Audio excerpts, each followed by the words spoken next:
Hey, all you little bastards that knocked down the Christopher Columbus statue.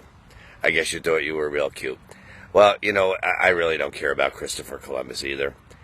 But as an Italian-American man who came from 4 grandparents from Italy, I care about the people that statue represented. What a lot of you little bastards today don't know is, many years ago, the Italian kids from Summit and New Providence were discriminated against just as much as anybody else was today. And they never cried, they never complained, they never knocked down statues and protested. All they ever did was fight for this country. They went to war for this country. They fought for it, they bled for it, and they died for all you little assholes today that knocked down statues. That's what they did. They gave up their dreams to fight for this country. And you know what? You little bastards didn't knock down Christopher Columbus. You knocked down a lot of guys I knew all my life. Guys who were like dads and brothers to me. That's who you knocked down.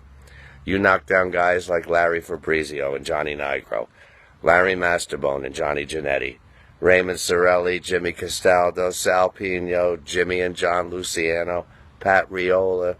You knocked down 2 guys from Summit who never came home, Sam Colangelo, Bobby Petracco. They fought for the freedom you have today to be the asshole that you are.